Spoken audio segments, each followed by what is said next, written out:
Hi everybody, it's Zoe, Style Blueprints Grammar Guru here. Let's get right into today's lesson. Today we're talking about 5 different phrases that we commonly misuse or misspell. I did an entire episode on the most egregious example of this, which is I could care less when you mean I couldn't care less. Go revisit that. So number 1, unfazed. When you are unfazed by something, it is not P-H-A-S-E. This is mind-blowing to people. F-A-Z-E is the word you're looking for. I am not fazed by his behavior anymore. F-A-Z-E, so unfazed, one word, or F-A-Z-E, phased, not P-H-A-S-E. Crazy, right? Number 2, every once in a while.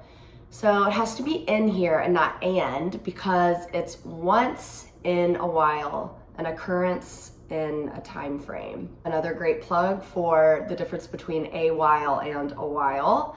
I talked about that last episode, so go revisit that. Number 3, you've got another thing coming to you is actually not the phrase. It's you've got another think coming to you.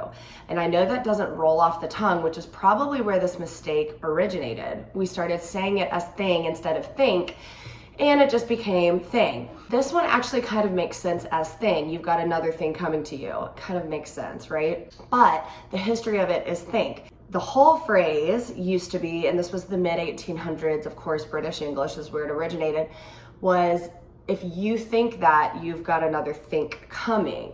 So if you really think somebody's wrong and they're making a decision or saying something that you disagree with, it's think. If you look closely at some previous, even American novels, they use think.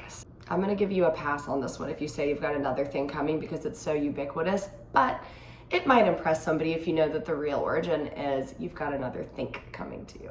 Number 4, pique my interest. So we say this as P-E-A-K a lot when really it is P-I-Q-U-E. And I think one of the reasons why we do this is because pique might potentially make sense. My interest is piqued.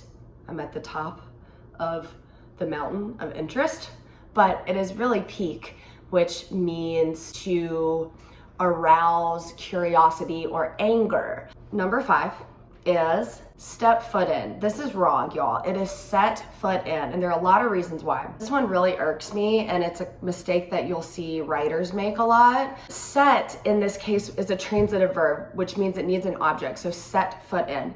Step is not that. Step is an action. You're stepping into somewhere. So if you're trying to make a point like I would never set foot in your room, it makes way more sense to say set foot because you're going to set a foot in.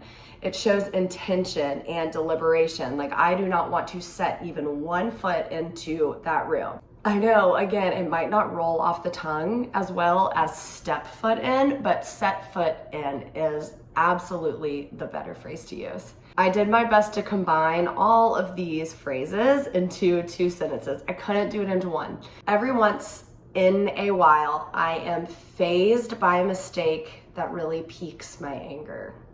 If you think I'll set foot anywhere near the perpetrator, you've got another think coming.